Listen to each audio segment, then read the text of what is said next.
Hello everyone, I'm Paul and this is problem 3212. Count some matrices with equal frequency of x and y. This is a medium problem and here I will show you my intuition, approach and efficient solution. We are given a grid where each element is either x, y or a dot. And we need to return the number of submatrices that contain the top left element, an equal frequency of x and y and at least one x. So if we're given this grid, here is the visual representation, and we can build this valid submatrix because we have one x and one y. We can build this one also because we have one x and one y, and we can build this one because here we have one x and one y. In all of these submatrices we have at least one x, an equal frequency of x and y, and all of them include the top left element. And for example, this is not a valid submatrix because we have two y's and one x. Given that these two numbers are different, this is not valid. This is very similar to the previous problem. We need to find valid submatrices including the top left element. So we basically can explore three types of submatrices: the ones at row 0, the ones at column 0, or the ones including at least two rows and two columns. So let's start with row 0. We can start with this submatrix. Here we have at least one x. We are including this top left element, but we have a different frequency of x and y. We have 1x and 0 y's. So this is not valid. We can continue with the next one. Here we are including the top left element. We have at least 1x and the frequency of x and y is equal, so we can add 1 to the result. Finally, if we take this, here we are including the top left element. We have an equal frequency of x and y, and we have at least 1x. So this is also valid. We add 1 to the result, and this is 2. Now this is fine, but it's very inefficient. We are exploring this cell, then this 2, and then this 3. So if we want to avoid repeated work, once again, here we can use prefix sum. So let's see how this works now. There are different ways to code this up, but here I will show you how to solve this with two prefix sum grids. We are using one for x and another one for y. So we are iterating these cells from left to right, starting from row number 0. First we have an x, so in the prefix sum for x we add 1, and in the prefix sum for y we stay with 0. Next we are here and we have a y. So in the prefix sum for x we take the accumulated number 1 plus 0 because this is not an x, so the number here is 1. And in the prefix sum for y, we take the accumulated number 0 plus 1 because this is a y. So this is 1 now. Next we are here and this is a dot. So we go to the prefix sum for x. The accumulated number is 1. And given that this is not an x, we keep 1. Next we go to this prefix sum, and given that this is not a y, we stay with the accumulated number, which is 1. Next we are here, so we go to this prefix sum and here we put a 1. Then we go to this prefix sum and here we take the accumulated number plus 1. So this is 1. Now we are here and this is the most important part. What do we put here? Maybe you're thinking about taking the accumulated number to the left plus the accumulated number on top plus a 1 if this is an x or 0 otherwise. But this is wrong because the sum here is 2, and as you can see here in this square we only have 1x. This is the prefix sum for x, so this should be 1. And the key here is that this number includes this x already, and this number includes this x already also. So we are double counting this number. So what we need to do is take the number to the left plus the number on top minus the number in the diagonal, in this case 1. And 1 plus 1 minus 1 is equal to 1. So here we put 1. And as you can see in this square we have 1x. Similarly, what do we put here? Well, we can take the number to the left, 1, plus the number on top, 1, minus the diagonal, 0, and this is 2.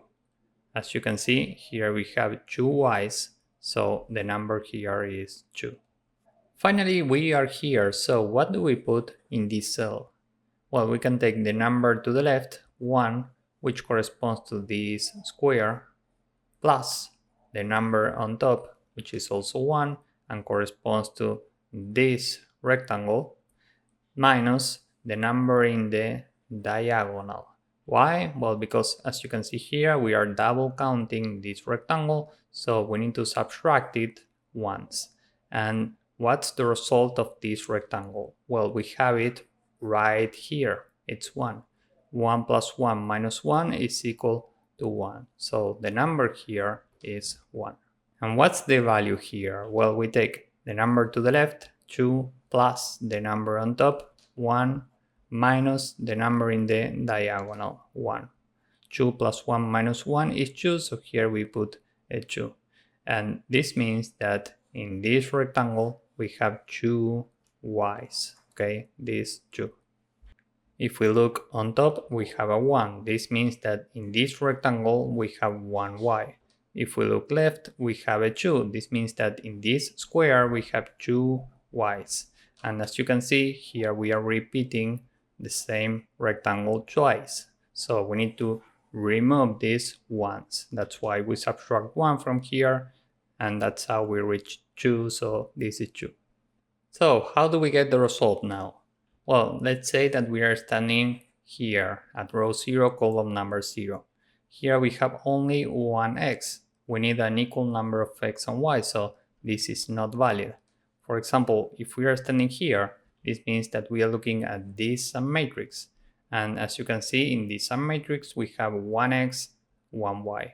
Given that these two numbers are equal, and we are including this top left element, and we have at least 1x, we can add 1 to the result. Next, we are here, meaning we are looking at this submatrix. Here we have 1x, 1y, we are including the top left element, and the number of x is at least 1. So we add 1 to the result, and this is 2. Next, we are here, so we are looking at this submatrix. Here we have 1x, 1y, we are including this element, and we have at least 1x, okay? So we add 1 to the result, and this is 3. Next, we are here, so we are looking at this submatrix. Here we have 1x, 2y's, and given that these two numbers are different, the frequencies are not equal, so we continue. Finally, here we are looking at this big submatrix. Here we have 1x, 2y's, and given that these two frequencies are different, the result stays at 3.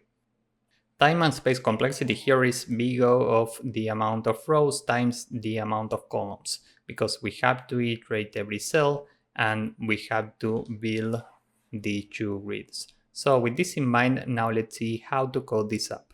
First, we see that n is the length of grid, m is the length of grid at row 0, and now we say that the result is 0 and we need two prefix sum grids. We can say that x is an array, which includes an array with 0, times the amount of columns, for every index in range the amount of rows.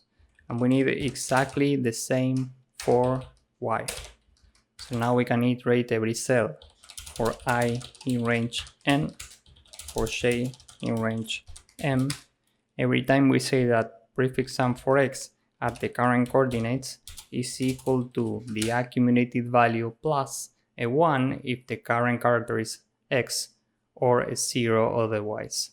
Why? Well, because this is the prefix sum for x. So we can say that the accumulated number is the accumulated number in the previous row, same column, plus the accumulated number in the same row, previous column, minus the diagonal, I minus 1, j minus 1.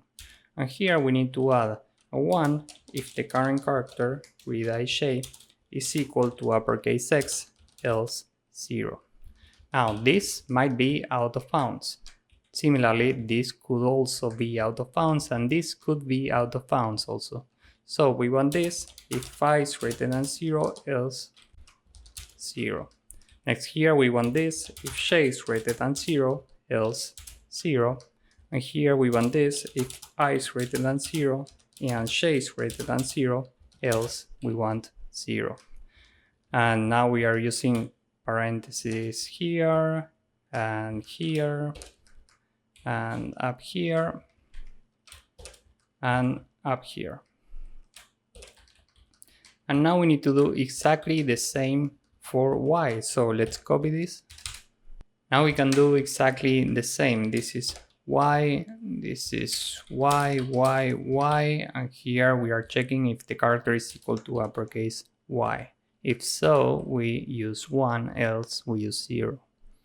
And down here we can say if x at the current coordinates is greater than 0 and x at the current coordinates is exactly equal to y at the current coordinates, well, here we have one valid submatrix, so we add 1 to the result. And finally, after all of this, we can return result. So this is the entire code. Now let's submit this and see if it works. As you can see, this works and it's efficient. Maybe you can make this slightly more efficient with a different code, but this is already efficient in terms of time complexity because you have to iterate every cell. So this is it for this problem. If you found this useful, please drop a like, subscribe, and see you in the next one. Bye bye.